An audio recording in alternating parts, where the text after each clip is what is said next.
In 1873 Colorado Territory, Sarah Whitmore's own parents sold her like livestock to the highest bidder, convinced that a woman who couldn't bear children had no worth in the unforgiving frontier. But when a widowed father of 5 children saw something in her that even she had forgotten existed, the harsh mountain winds began to carry something neither of them expected: hope. Could a woman society deemed worthless become the very heart of a family that desperately needed her? Sarah's bare feet slammed against the wagon floor as her father's fist pounded the wooden side. "Get out, girl! Time to meet your new owner." The year 1873 had brought nothing but trouble to the Whitmore family farm in Colorado Territory, and now Sarah knew she was the biggest trouble of all. Her hands shook as she clutched the small cloth bag holding everything she owned in the world. Through the canvas covering, she could hear men's voices talking about her like she was a broken horse they might buy for cheap. "She looks healthy enough," one man said. His boots made heavy sounds on the dirt. "But you say she can't have babies?" Sarah's father spat into the dust. 3 years married to Thomas Brennan, not one child to show for it. Doctor says her insides don't work right. But she can cook, clean, and read better than most men in these parts. The autumn wind whipped through the gaps in the wagon cover, making Sarah shiver. She pressed her eye to a small hole in the fabric and saw men gathered around like buzzards. Some had mean faces. Others looked at her with hungry eyes that made her stomach twist. But there was one man standing apart from the group, and something about him seemed different. This man was tall with dark hair and serious eyes. He wore clean clothes, but his hands looked rough from hard work. While the other men laughed and made jokes about buying damaged goods, he stood quiet, watching everything with a frown on his face. "What's her name?" the tall man asked. Sarah's father seemed surprised by the question. Sarah Whitmore. What's it matter? She'll answer to whatever you call her." "It matters to me," the man said firmly. Sarah felt her heart skip. No one had asked her name in months. Her own husband had called her woman or wife, but never Sarah, especially after the doctor said she couldn't have children. Her parents had started calling her the burden when they thought she wasn't listening. "Can she speak for herself?" the tall man asked. Now Sarah's father looked annoyed. "Course she can speak. Too much, if you ask me. Always asking questions, always reading those books. That's probably why she can't do what women are supposed to do." The tall man stepped closer to the wagon. "Miss Sarah, would you come out here, please?" "Please," he said, "please." Sarah couldn't remember the last time anyone had said please to her. She took a deep breath and pushed through the canvas opening. The sunlight hurt her eyes after the dark wagon. She blinked and saw all the men staring at her. Some looked disappointed, like she wasn't pretty enough. Others nodded like she might be worth the trouble. But the tall man just looked sad. "Miss Sarah," he said gently, "my name is Samuel McCready. I have 5 children and a farm about 10 miles from here. I need help taking care of my family. Would you be willing to come work for us?" Work for them, not be owned by them, not be their property. Sarah looked at her father, whose face was red with anger. She looked at the other men, who were whispering about the strange way Samuel was treating her. Then she looked back at Samuel McCready and saw something in his eyes she hadn't seen in a very long time. Kindness. "Yes, sir," she whispered. "I'd be willing." Samuel nodded and reached into his pocket. He pulled out more money than Sarah had ever seen and handed it to her father. But instead of walking away, he turned back to Sarah. "Do you have everything you need from the wagon?" Sarah held up her small bag. "This is everything." Samuel's frown got deeper. "That's all your belongings?"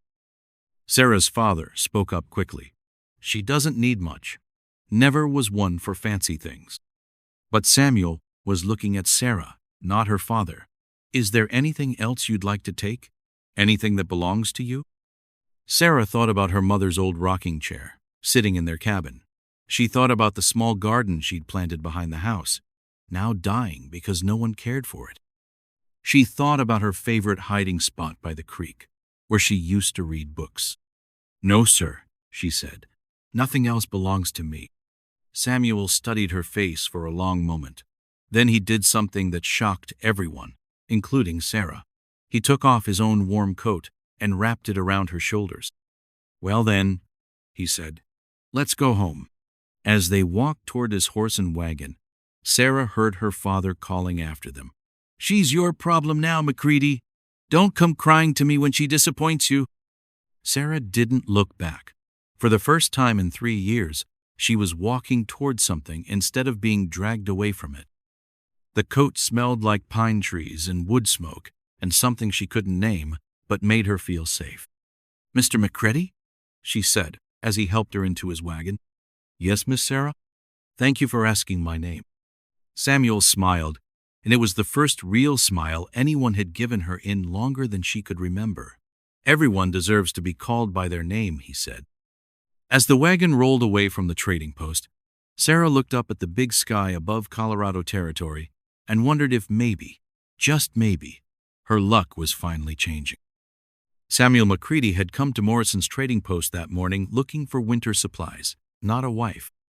But standing there listening to Harold Whitmore sell his daughter like a broken tool made his chest burn with anger. The 41-year-old widower knew what it felt like to lose everything. 2 years ago, his wife Anna had died, trying to bring their 6th child into the world. The baby died too, leaving Samuel alone with 5 children who needed him to be strong when he felt anything but strong. "She's damaged goods," Whitmore was saying to the crowd of men, "but she's still got some use left in her." Samuel watched the wagon where Sarah was hidden and felt sick. These men were talking about a human being like she was livestock. He'd seen this before, during the war, when desperate people sold whatever they had just to survive another day. But that didn't make it right. "How much you asking?" called out Pete Morrison, who owned the trading post. Pete was known for being mean to his workers and meaner to his wife. $50 and she's yours," Whitmore replied. "That's fair for a woman who can work but can't breathe." The words hit Samuel like a punch. He thought about his Anna, who had worked herself to exhaustion trying to care for their children and the farm. She'd been worth more than all the money in Colorado Territory, not because she could have babies, but because she was kind and smart and made their house feel like home. "I'll pay 60, Samuel heard himself say. Every head turned toward him. Pete Morrison laughed. "McCready, you already got more kids than you can handle. What you want with a broken woman?" Samuel's hands made fists, but he kept his voice calm. "That's my business, not yours." Another man stepped forward. "I'll pay 70. I need someone to cook for my ranch hands." Samuel knew this man, Jake Thompson, and he knew the stories about how Thompson treated the women who worked for him. No woman deserved that kind of life, especially not one who had already been hurt so much. $80, Samuel said firmly. The crowd went quiet. $80 was more money than most men made in 3 months. Harold Whitmore's eyes got big with greed. "Now you're talking sense," Whitmore said. $80 it is." But Samuel held up his hand. "Not so fast. I want to talk to the lady first." "Talk to her?" Whitmore laughed. "What for? She'll do what she's told." "Not in my house, she won't," Samuel said. "In my house, people get to choose." This caused more whispers among the men. The idea of a woman having choices was strange to most of them. But Samuel remembered his Anna, how she'd always spoken her mind, how she'd made him a better man by challenging him to think harder about right and wrong. When Sarah climbed out of the wagon, Samuel felt his heart break a little. She was thin and pale, like she hadn't been eating enough. Her dress was old and patched, but clean. Her eyes darted around nervously, like a wild animal looking for escape. But when he spoke to her gently, when he asked her permission instead of giving her orders, something changed in her face. She stood up straighter. Her voice got stronger. And when she said yes to coming with him, Samuel heard something in her tone that surprised him. Hope. The ride back to his farm was quiet at first. Sarah sat as far from him as possible in the wagon seat. her hands folded tight in her lap. Samuel understood. He was still a stranger to her, and she had no reason to trust any man after what she'd been through. "Tell me about your children," Sarah said suddenly. Samuel was surprised she'd spoken first. "Well, there's Jacob. He's 17. Thinks he's the man of the house since his mother died. Good boy, but he carries too much worry for someone his age." Sarah nodded like she understood about carrying worry. "Then there's Mary. She's 13, been trying to take care of everyone since Anna passed. Smart as a whip and twice as determined. The twins, Ben and Beth, are 10. They're like two sides of the same coin. Where one goes, the other follows. And little Emma," Samuel's voice got soft. "She's 6 now. Barely remembers her mother, but she feels the missing anyway." "They sound like good children," Sarah said. "They are, but they need—" Samuel stopped, not sure how to finish. "They need a mother," Sarah said quietly. Samuel shook his head.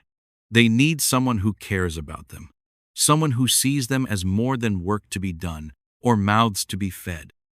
Anna used to say that children need to know they matter, not just for what they can do, but for who they are." Sarah was quiet for a long time. Finally, she asked, "What if I disappoint them? What if I'm not good enough?" Samuel looked at her, this woman who'd been thrown away by everyone who should have protected her. "Miss Sarah, disappointment comes from expecting people to be something they're not. I'm not expecting you to be Anna. I'm not expecting you to be perfect. I'm just hoping you'll care about my children and maybe let them care about you." When they reached the farm, 5 faces pressed against the kitchen window. Samuel could see his children's curiosity and worry. They'd been through so much loss already.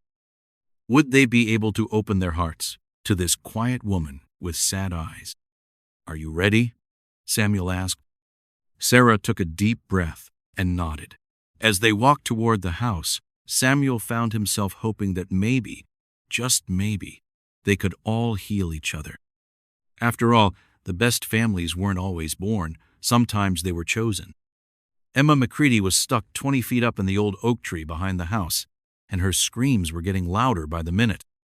Sarah dropped her small bundle on the porch and ran toward the commotion without thinking. Below the massive tree, 4 children stood looking up at their little sister, who clung to a thick branch like a frightened kitten. "She went up there chasing Whiskers," explained Mary, wringing her hands. "Now she's too scared to come down. Papa's in the back pasture fixing fence," Jacob added, his teenage voice cracking with worry. "He won't hear us calling from way out there." Sarah studied the tree, remembering her own childhood adventures, climbing the apple trees behind her family's house. The bark was rough and strong, with plenty of handholds. Before anyone could stop her, she kicked off her worn boots and started climbing. "Miss Sarah, what are you doing?" Mary gasped. "Getting your sister down?" Sarah called over her shoulder, already 10 feet off the ground. The children watched in amazement as this strange new woman in their lives scaled the oak tree like she'd been doing it all her life. Sarah's muscles remembered the rhythm of climbing, and soon she was sitting on the branch next to Emma. The little girl's face was streaked with tears and tree sap. "I can't get down," she whispered. "It's too high." "I know it seems scary," Sarah said gently, "but I'm going to help you. We'll go down together, one branch at a time." What happened next surprised everyone, including Sarah herself. Emma wrapped her small arms around Sarah's neck and held on tight. For the first time in 3 years, Sarah felt the weight of a child trusting her completely. They climbed down slowly, Sarah guiding Emma's feet to each safe spot. When they finally reached the ground, all 5 children were staring at Sarah with new respect. "How did you learn to climb like that?" Ben asked, his eyes wide. "My papa taught me when I was about your age," Sarah answered, brushing bark from her skirt. "He said every girl should know how to rescue herself." Jacob stepped forward, and Sarah noticed he had his father's serious eyes. "Thank you for helping Emma. Most ladies would have just screamed for help." "I'm not like most ladies," Sarah replied, then wondered if that was something she should admit. Mary smiled for the first time since Sarah had arrived. That's probably a good thing. Most ladies wouldn't last a week out here. As they walked back to the house, Sarah learned more about the McCready children in 10 minutes than she'd expected to discover in days. Mary had been running the household since she was 11. Jacob worked alongside his father every day but dreamed of becoming a teacher. The twins, Ben and Beth, were opposites. He loved animals and she loved books. And Emma, well, Emma was the baby who kept everyone's hearts both full and terrified. Inside the house, Sarah got her first real look at what would be her new home. The kitchen was large but cluttered, with dishes stacked everywhere and clothes hanging from every available hook.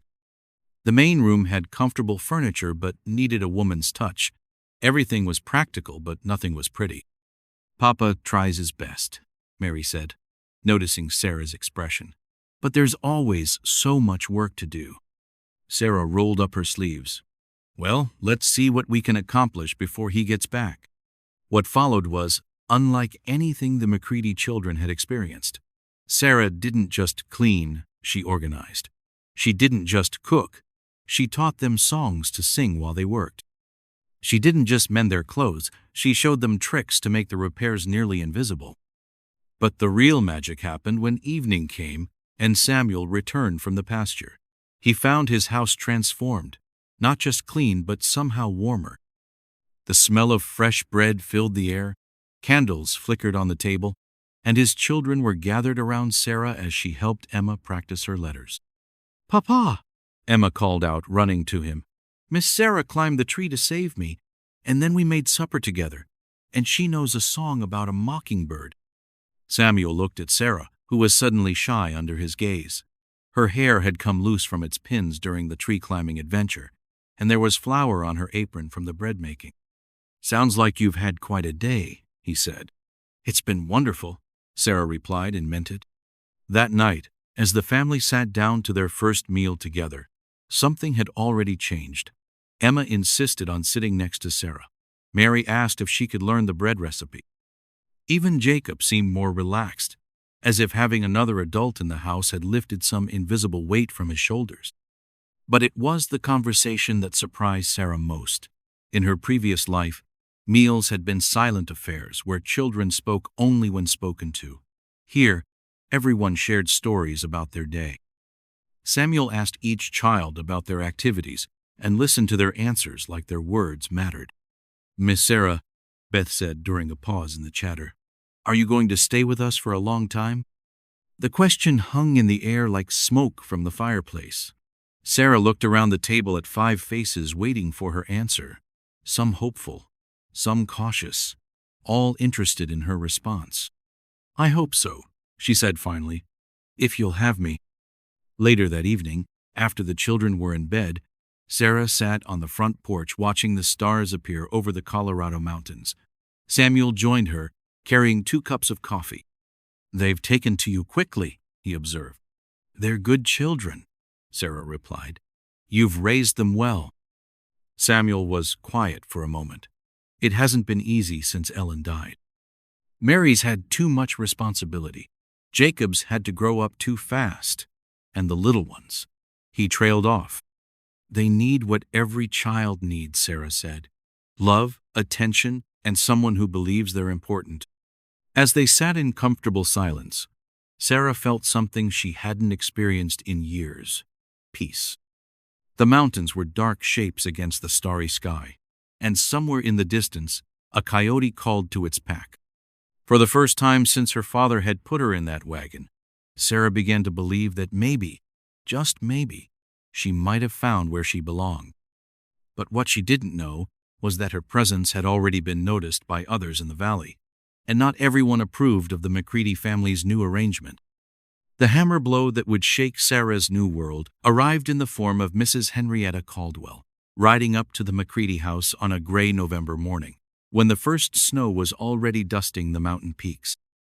Mrs. Caldwell was the kind of woman who appointed herself the guardian of everyone else's morals, and she did not approve of what she'd heard about the McCready household. "Samuel McCready," she called out before even dismounting from her horse, "I need to speak with you about this inappropriate situation you've created." Sarah was hanging laundry on the line behind the house when she heard the sharp voice. Through the sheets, flapping in the cold wind, she could see Mrs. Caldwell's stern face and Samuel's surprised expression as he emerged from the barn. "Good morning, Henrietta," Samuel said politely. "What brings you out this way?" "Don't play innocent with me," Mrs. Caldwell snapped. "The whole town is talking about the unmarried woman you've got living in your house with those children. It's scandalous." Sarah's hands went still on the clothespins. She'd known this moment would come, but hearing it spoken aloud made her stomach clench with fear. Inside the house, Mary was teaching the younger children their morning lessons, but Sarah could see Jacob's face appear at the kitchen window. At 17, he was old enough to understand exactly what Mrs. Caldwell's visit meant for their family. "Miss Sarah is here to help with the household," Samuel replied calmly. "Nothing more, nothing less." "Nothing more?" Mrs. Caldwell's voice rose. "A young woman living under the same roof as a widowed man, sharing meals, sharing daily life? It's improper, Samuel, and you know it." Sarah wanted to disappear, to fade into the gray November sky and spare this good family the trouble her presence had brought them. She started to gather the partially dried clothes from the line, thinking she should pack her few belongings and leave before she caused more problems. But then Emma burst out of the house, her small face bright with excitement. "Miss Sarah, look what I wrote." The 6-year-old ran to her with a slate covered in wobbly letters. Mrs. Caldwell's sharp eyes focused on the child's obvious affection for Sarah, and her expression grew even more severe. "And what kind of influence is this woman having on your children?" she demanded of Samuel. "A good one," came Jacob's voice from the porch. The teenager stepped outside, his jaw set with determination. "Miss Sarah helped Emma with her letters every day. She's teaching Mary how to make medicines from herbs. She climbed a tree to rescue Emma when she was stuck." "Jacob," Samuel warned quietly, but his son continued. "And she's the first person to make this house feel like a home since Mama died." Mrs. Caldwell's face turned red. "Young man, you have no idea what you're talking about. There are proper ways to run a household, and this isn't one of them." "What's proper about 5 children trying to raise themselves?" Mary asked, appearing in the doorway with Beth and Ben behind her. "What's proper about a 17-year-old boy having to be the man of the house? What's proper about a 13-year-old girl doing all the cooking and cleaning?" Sarah watched in amazement as the McCready children, her children she realized, stood up to defend her. But she also saw the real problem. Mrs.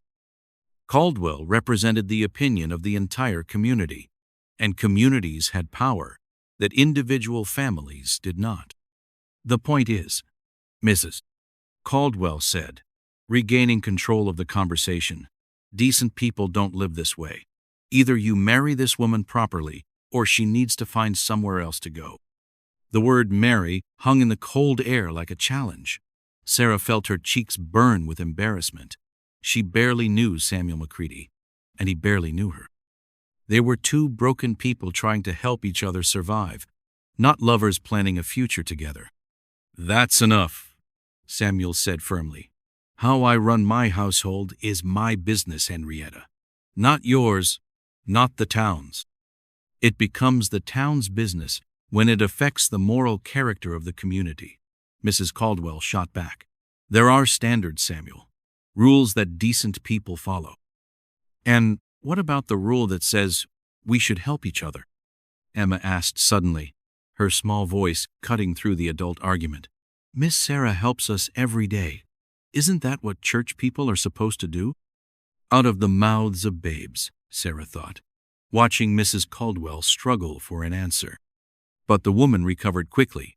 "Child, you don't understand adult matters.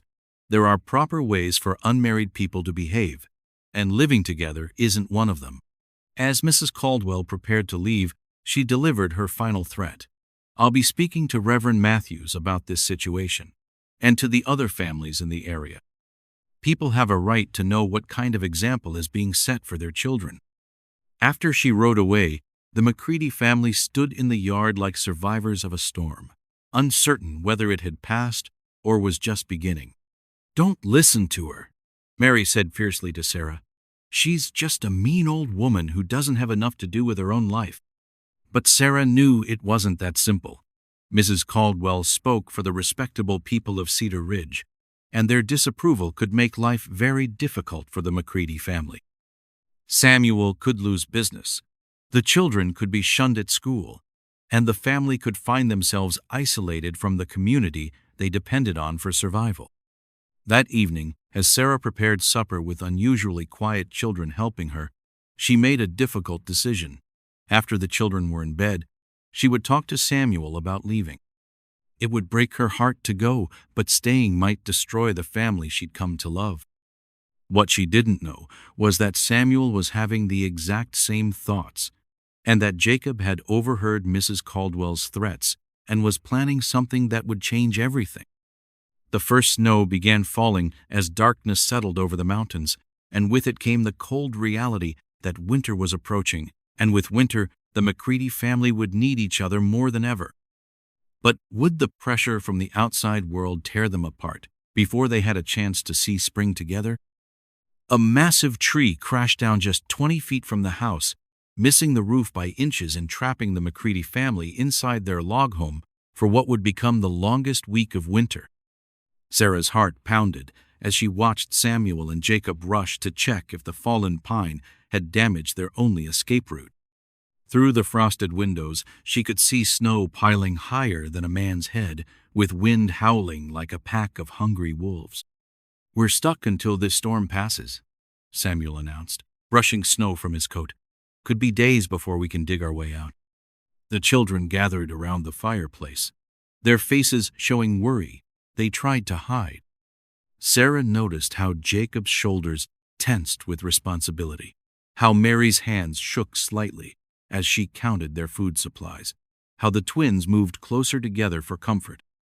Little Emma climbed into Sarah's lap without asking, seeking the safety that had become as natural as breathing. "Well then," Sarah said, keeping her voice steady and bright, "looks like we have time for all those projects we never get to finish." What happened over the next 7 days changed everything between them. Trapped together in the small space, they discovered sides of each other that normal life kept hidden.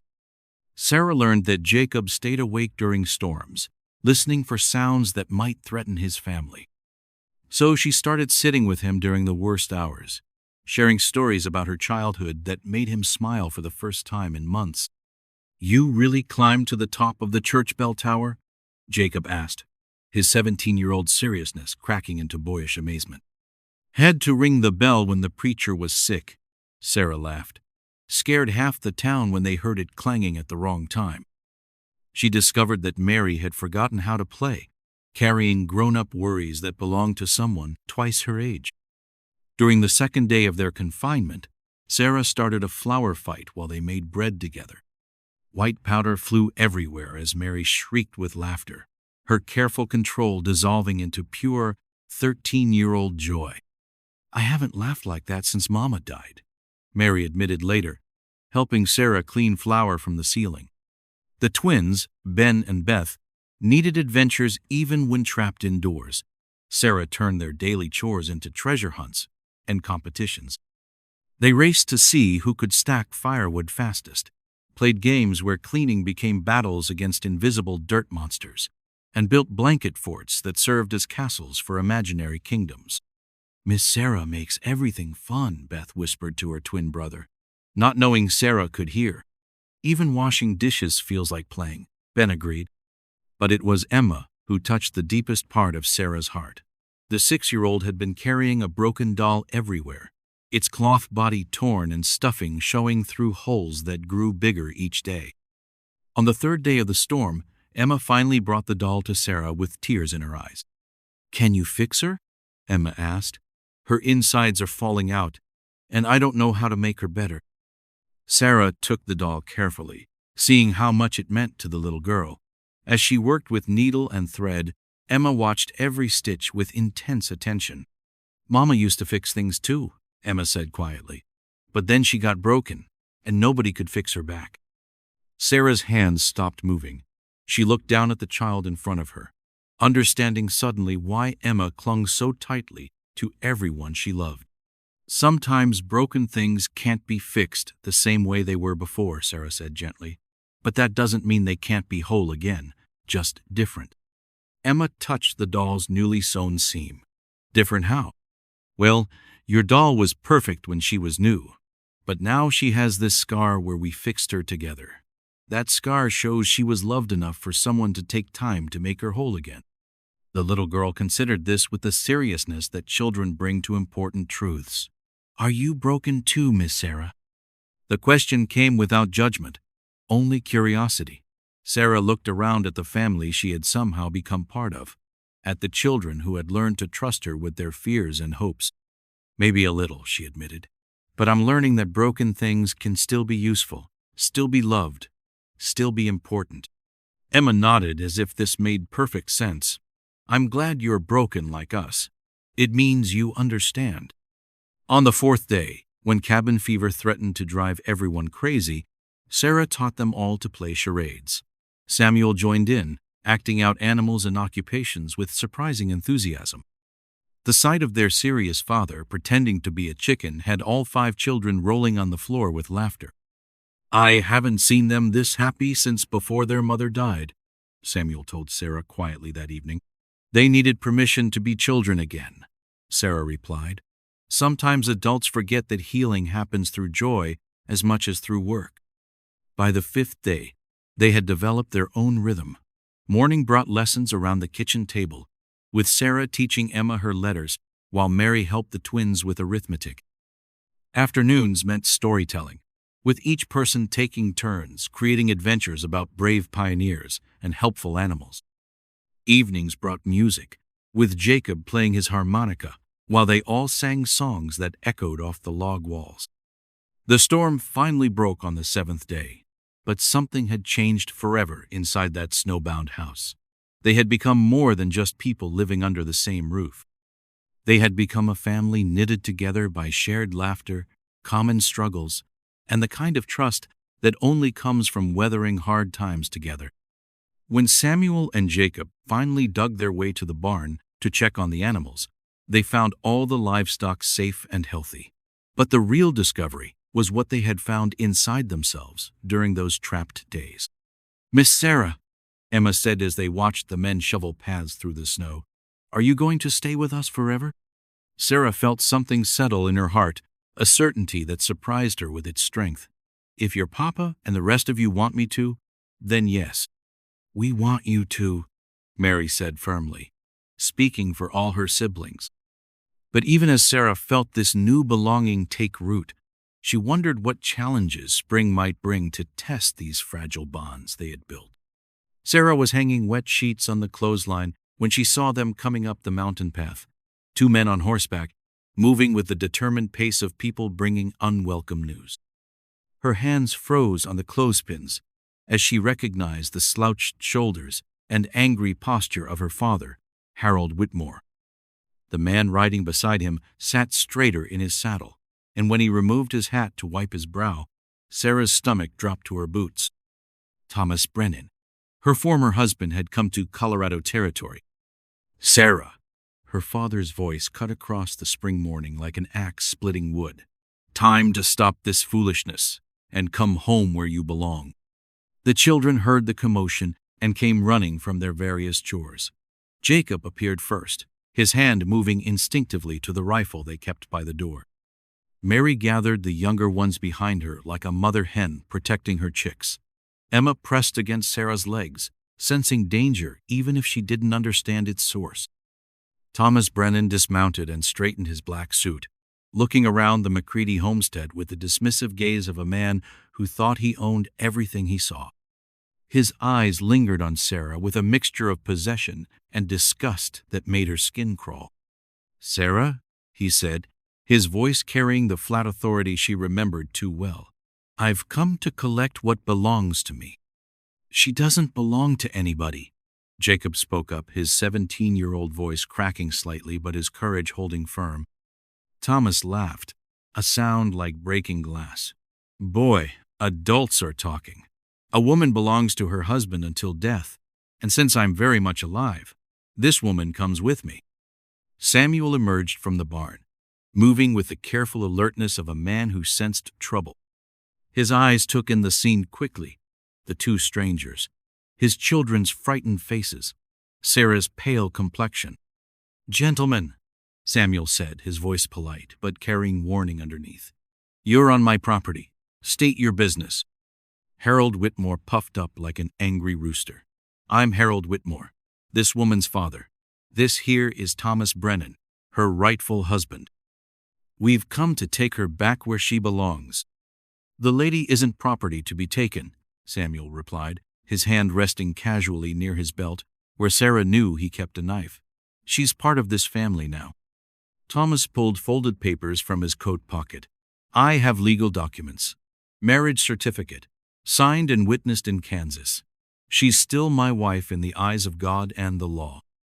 Emma began to cry, understanding finally that these men wanted to take away the woman who had become her mother in all but name. Mary put protective arms around her little sister, while the twins moved closer to Jacob. "Sarah ran away from her duties," Harold announced. "Left her husband's house without permission, but Thomas here is willing to take her back, despite her shortcomings." "What shortcomings?" Samuel asked, his voice growing dangerously quiet. "She's barren," Thomas said bluntly, as if discussing a broken tool. "Can't give a man children, but I've learned that having someone to cook and clean is better than having no wife at all." The insult hit Sarah like a physical blow, bringing back all the shame and self-doubt she thought she had left behind. For a moment, she felt herself shrinking back into the worthless woman these men insisted she was. But then Emma's small hand slipped into hers, and Mary moved to stand beside her, and Jacob stepped forward with fierce protectiveness. Even 10-year-old Ben and Beth positioned themselves like tiny soldiers, ready to defend their family. "You're wrong," Emma said in her clear 6-year-old voice. "Miss Sarah isn't broken. She takes care of us better than anybody." "She's not Miss Sarah anymore," Mary added with 13-year-old dignity. "She's our mama now, and we don't want her to go anywhere." Thomas's face darkened with anger. Children should be seen and not heard. "Sarah, get your things. We're leaving today." But something had changed in Sarah during her months with the McCready family. The woman who had once submitted to every harsh word and cruel judgment now felt strength flowing through her like mountain water. "No," she said simply. The word hung in the spring air like a thunderclap. "No?" Harold's voice rose to a shout. "You don't get to say no to your father and your husband." "I'm not saying no to my husband," Sarah replied, her voice growing stronger with each word. "I'm saying no to a man who threw me away like garbage and only wants me back because his second choice didn't work out either." She turned to face Thomas directly, meeting his eyes without flinching. "You divorced me, remember? Told the whole town I was useless because I couldn't give you sons. Well, I found out something while I've been gone. I can be a mother to children who need one. I can build a family through love instead of biology." "That's not how marriage works," Thomas snarled. "You belong to me until I say otherwise." "She belongs to herself," Samuel said firmly. "And if she chooses to stay here, that's exactly what she'll do." The confrontation was building towards something that would change everything, but Sarah could see in Thomas's eyes that he wasn't finished fighting for what he believed he owned. The spring wind picked up, rustling through the new leaves and carrying the scent of growing things. Change was coming to the McCready homestead, whether they were ready for it or not. Sarah's hands shook as she poured coffee into 4 cups. The kitchen felt smaller than a jail cell, with Thomas and her father sitting at one side of the wooden table, while Samuel stood by the window like a guard. Outside, the children pressed their faces against the glass, trying to understand why their safe world suddenly felt dangerous. "I've come to take back what belongs to me," Thomas announced, pulling papers from his coat pocket. His voice sounded like rocks grinding together. "This here marriage contract says Sarah is still my wife. The law backs me up." Samuel's jaw tightened, but he kept his voice calm. "The law also says people can't be owned like horses or cattle.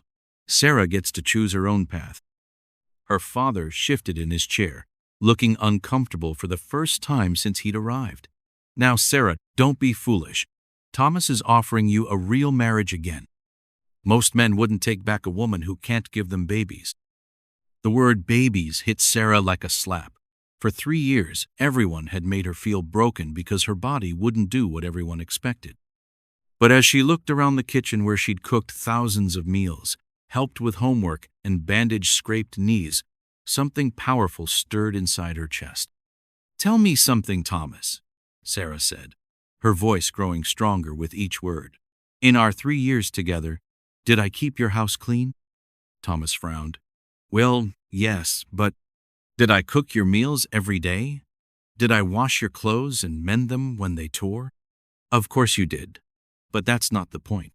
Did I sit by your bed when you had fever? Did I help your business by being kind to customers? Did I ever lie to you or cheat on you?" Thomas's face turned red. "A woman's main job is to be a person." Sarah's voice cracked like thunder. The children outside jumped at the sound. "I am a person, not just a baby-making machine that broke down." She turned to face her father, seeing him with clear eyes for the first time in her life. "You sold me because you couldn't see anything good about me except what I couldn't do. But Samuel sees who I really am." Samuel stepped forward, his presence filling the room with quiet strength. "Sarah has raised my children for almost a year. She's taught them to read better, helped them with their fears, made this house into a real home. She matters to us." "But she can't give you sons," Thomas shouted, slamming his fist on the table. Little Emma burst through the kitchen door, her face wet with tears. "Don't take Miss Sarah away," she cried, running to wrap her arms around Sarah's waist. "She fixes everything that's broken. She reads us stories. She makes the best apple pie in the whole world." Mary followed Emma inside, her young face fierce with protection. "Sarah helps me with the hard parts of taking care of everyone. Before she came, I had to do everything by myself. Now I get to be a kid sometimes." Jacob appeared in the doorway, his 17-year-old frame blocking the entrance. "If you try to take Sarah against her will, you'll have to fight every man in this valley. We all know what real family looks like, and it's not about forcing people to go where they don't want to be." The twins, Ben and Beth, squeezed past their older brother. "Sarah teaches us arithmetic," Ben said proudly. "And she helps us catch fireflies," Beth added. "Mama used to do that before she went to heaven." Thomas looked around the room at the united family facing him. His confident expression began to crack. "This isn't right. A man should have his wife back. A man should treat his wife like a treasure, not like property," Samuel replied. His voice carried the kind of authority that came from earning respect instead of demanding it. "You threw Sarah away once. You don't get to pick her up again just because your next choice didn't work out." Sarah felt something shift inside her chest, like a door opening after being locked for years. She looked at Thomas, the man who had made her feel worthless, then at her father, who had sold her like a broken tool. Finally, she looked at Samuel and his children, who had shown her what love really meant. "I'm not going anywhere," she said, her voice steady and sure. "This is my family now. These children need me, and I need them. Thomas, you can keep your papers. I choose to stay where I'm wanted for who I am, not what I might give someone." The silence that followed felt like the moment before dawn breaks. Thomas's face went through several expressions before settling on angry defeat. Her father looked confused, as if seeing his daughter as a real person for the first time. "This isn't over," Thomas muttered, but his voice lacked conviction. Samuel moved to stand beside Sarah, his presence solid as mountain stone. "Yes, it is. And if you come back here bothering my family, you'll answer to me and every decent man in Colorado Territory." As Thomas and her father prepared to leave, Sarah felt Emma's small hand slip into hers. The little girl looked up with trust shining in her eyes. "You're staying forever, right, Miss Sarah?" "Forever and always, sweet girl," Sarah promised, meaning every word. Through the window, She watched her past ride away down the mountain trail, carrying with it all the years of feeling broken and worthless. What remained was a kitchen full of people who loved her exactly as she was. The bells of Cedar Ridge Community Church rang out across the valley Sunday morning, calling people to make the hardest decision some of them had ever faced. Word had spread through the small town faster than wildfire. The confrontation at the McCready place, Sarah's choice to stay, and Thomas Brennan's angry departure. Now everyone had to decide what they really believed about family, love, and second chances. Sarah sat in the wagon beside Samuel, her heart beating like a drum against her ribs. She hadn't been to church since arriving in Colorado, too, ashamed of her situation to face the judgment of proper folks. But today felt different. Today she was choosing to stand up and be counted, whatever the cost. "You don't have to do this," Samuel said quietly as they approached the church. "We could drive right past and head up to the lake for a picnic." Emma bounced on the wagon seat between them. "But I want everyone to see that Miss Sarah is really part of our family now." "She's right, Papa," Mary added from the back of the wagon. "We shouldn't have to hide who we are because some people might not like it." The church steps buzzed with conversation that stopped dead when the McCready wagon pulled up. Sarah felt dozens of eyes watching as Samuel helped her down, his hand steady and sure in hers. The children formed a protective circle around her, their loyalty visible to everyone present. Inside the church, whispers followed them down the center aisle like bees buzzing around honey. The McCready family filled an entire pew, with Sarah positioned between Mary and Emma. She could feel the weight of judgment from some directions and support from others, as if the congregation itself was split down the middle. Reverend Matthews stepped up to his pulpit, his kind eyes scanning the faces before him. He was a smart man who understood that his sermon today would shape how this community treated the McCready family for years to come. "Today I want to talk about Ruth," he began, his voice carrying clearly through the wooden building. Ruth was a woman who had to choose between the safe path and the right path. She could have gone back to her birth family, where everything was familiar and expected. Instead, she chose to stay with Naomi, her mother-in-law, saying, "Where you go, I will go. Your people will be my people." Sarah felt tears prick her eyes as the Reverend continued. Ruth built her family through choice, not just through blood. She became an ancestor of King David and Jesus himself, proving that God can work through any family built on love and commitment.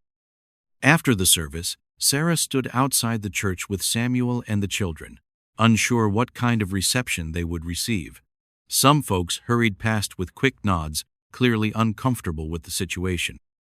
Others stopped to chat about the weather and crops, treating them exactly as they always had. Then Margaret Patterson approached. She was the wife of the mill owner and the closest thing Cedar Ridge had to a social leader. What she did next would influence how the entire community responded. "Miss Sarah," Mrs. Patterson said formally, then surprised everyone by reaching for Sarah's hands. "I've been watching your family all winter and spring. I've seen how those McCready children have thrived under your care." Behind her, a group of women gathered. The school teacher, the doctor's wife, the widow who ran the general store, and several farm wives. They had made a decision together, and their united front would speak louder than any individual opinion. "We've talked among ourselves," Mrs. Patterson continued, "and we want you to know that you're welcome in our community. We've seen what real mothering looks like, and it has nothing to do with giving birth. It has everything to do with giving love." Mrs. Henderson, the school teacher, stepped forward. "Mary's reading has improved tremendously since you started helping her at home.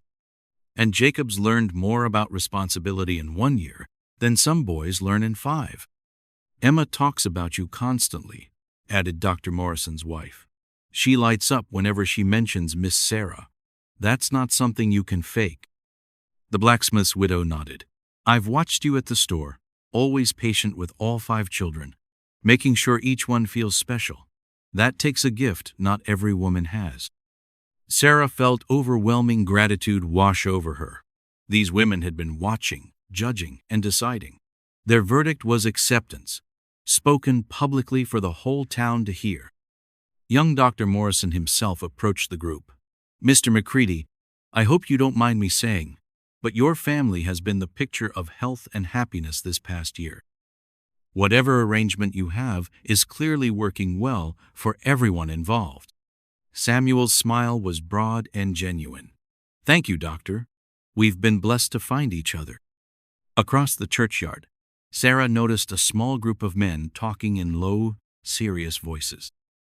Among them stood Thomas Brennan and her father, their faces dark with anger at the community's obvious support for the McCready family.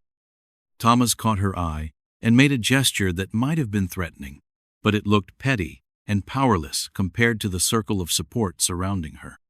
Emma tugged on Sarah's dress. "Miss Sarah, does this mean everyone likes us now?" Sarah knelt down to meet the little girl's eyes. "It means the people who matter have good hearts, sweet girl, and the ones who don't matter can think whatever they please." As the crowd began to disperse, families heading home for Sunday dinner, Sarah felt a lightness in her chest that she hadn't experienced in years. The community had spoken, and they had chosen love over law, compassion over convention. "Ready to go home?" Samuel asked, offering his arm. "Yes," Sarah replied, the word carrying more meaning than any vow she had ever spoken. "I'm ready to go home." The wagon ride back to the homestead was filled with chatter and laughter, the children excited by the morning's events. Sarah watched the familiar landscape roll past, the mountains that had sheltered her transformation, the valley that had become her sanctuary, the road that led to the only real home she had ever known. Behind them, the church bells continued to ring, carrying the sound of acceptance across the entire valley. A scream cut through the morning silence like a knife through butter, sending every bird in the valley flying toward the mountains. Sarah dropped the basket of eggs she'd been carrying from the chicken coop and ran toward the sound, her heart beating so fast it felt like thunder in her chest. Emma lay crumpled at the bottom of the ladder leading to the hayloft, her small body twisted in a way that made Sarah's stomach turn cold. The 6-year-old's face was white as fresh snow, and a dark pool of blood spread slowly beneath her golden hair. "Get your father!" Sarah shouted to Jacob, who stood frozen in the barn doorway like a statue made of fear. "Now!" Sarah knelt beside Emma, her hands shaking as she checked for breathing. The little girl's chest moved up and down, but her eyes stayed closed. Blood trickled from a cut on her forehead, and her left arm bent at a strange angle that meant broken bones. Samuel burst into the barn, his work boots sliding on the hay-covered floor. Behind him came Mary, the twins, and Jacob, their faces painted with the kind of terror that comes when your world might be falling apart. "How bad?" Samuel asked, his voice steady, even though his hands trembled as he touched Emma's face. "She's breathing, but her arm is broken," Sarah said, tearing strips from her apron to wrap around Emma's head wound. "We need Dr. Harrison. Fast." "Doc's in Denver for the week," Samuel said, and Sarah saw something break behind his eyes. "Won't be back until next Tuesday." The nearest town with another doctor was 3 days' ride through mountain passes that winter had made dangerous. Emma couldn't wait that long. Sarah looked at the little girl's pale face and made a decision that scared her more than anything she'd ever done. "I can set the bone," she said quietly. "My mother taught me when I was Mary's age. We live too far from town to wait for doctors." Samuel stared at her. "Sarah, if you make a mistake—" "If we do nothing, she might never use that arm again," Sarah replied, meeting his eyes. "Or worse." Mary stepped forward, her young face serious. "I'll help. Tell me what to do." The next hour felt like the longest day of Sarah's life. She sent Ben to boil water and gather clean cloth. Beth held Emma's legs still while Mary supported her shoulders. Jacob rode to fetch Mrs. Patterson, who had helped with births and broken bones before. Sarah's hands moved with a skill she'd forgotten she possessed, feeling along Emma's arm for the break. The bone had snapped clean about halfway between elbow and wrist, but it hadn't pushed through the skin. That was good news. "Hold her tight," Sarah warned Mary and Beth. Then she pulled the bone ends back into place. Emma's scream brought tears to everyone's eyes, but the arm looked straight again. Sarah wrapped it with splints made from barn wood and strips of cloth, the way her mother had shown her years ago on their Kansas farm. Mrs. Patterson arrived as Sarah finished the bandaging, took one look at the work, and nodded with approval. "Clean job," she said.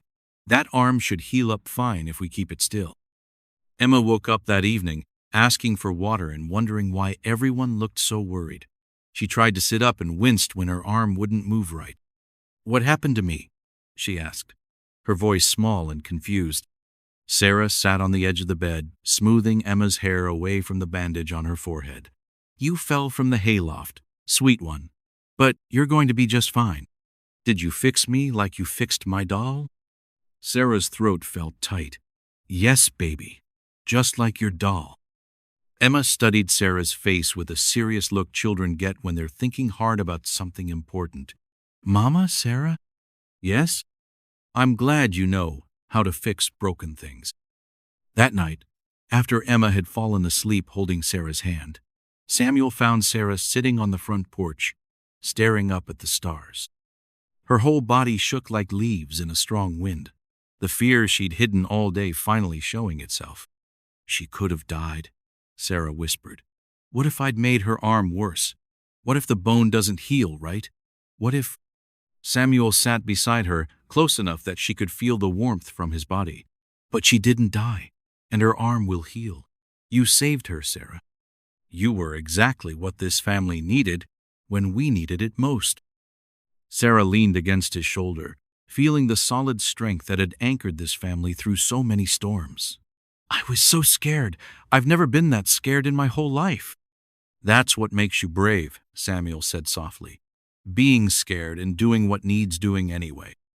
The next morning, Emma sat at the kitchen table with her arm in a sling, bossing Mary around about how to make pancakes properly.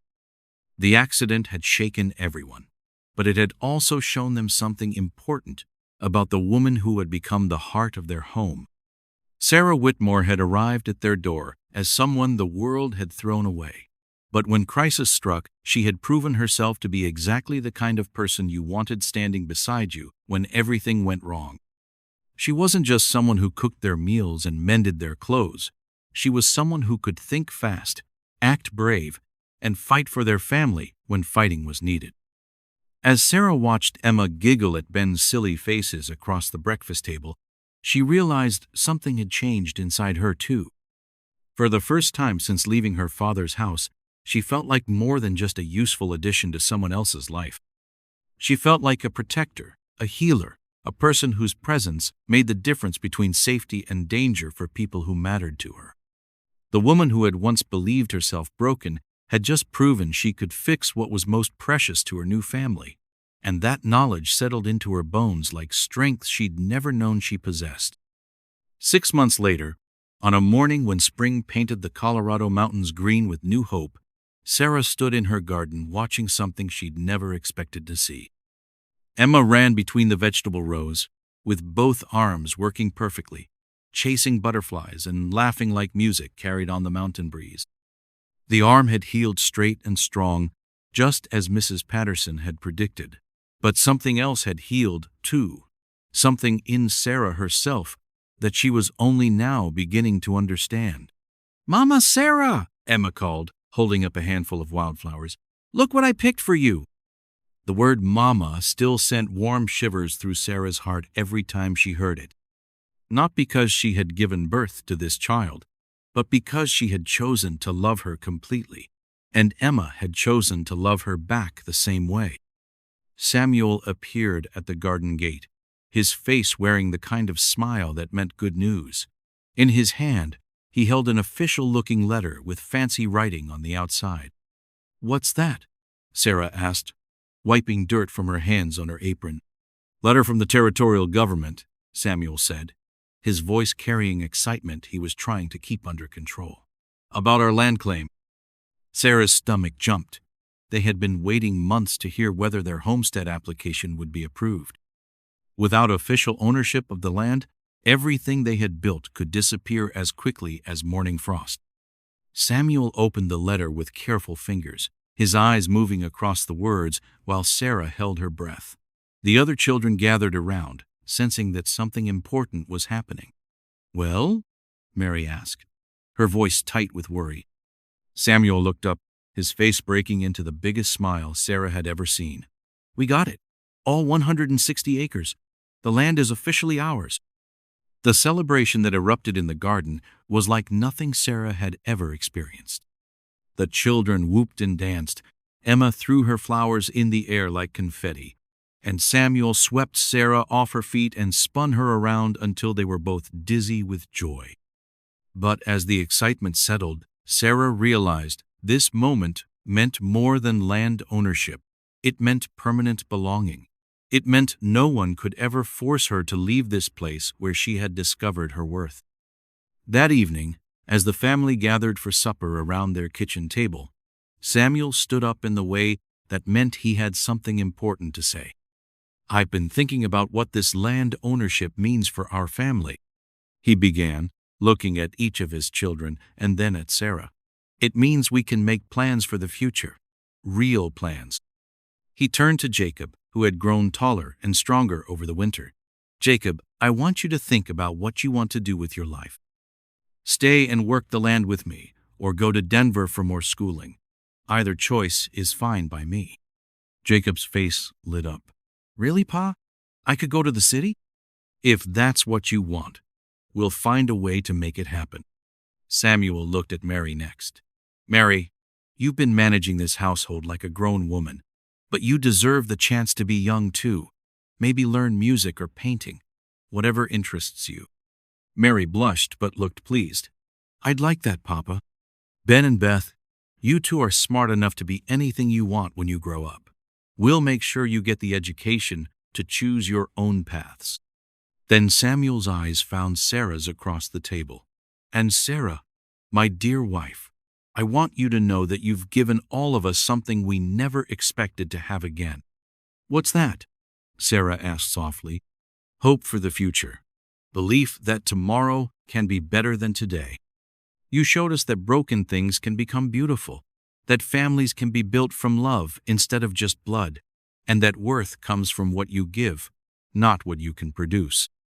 Emma tugged on Sarah's sleeve. "Mama Sarah, are we going to live here forever and ever?"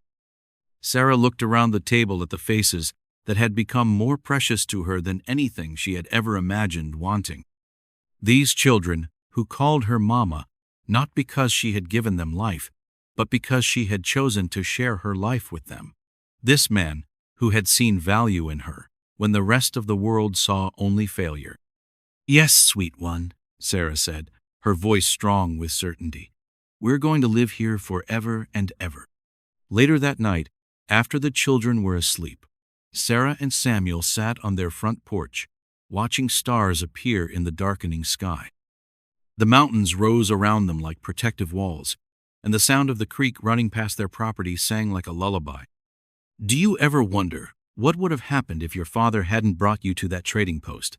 Samuel asked. Sarah considered the question. "I used to, but now I think everything happened exactly the way it was supposed to happen.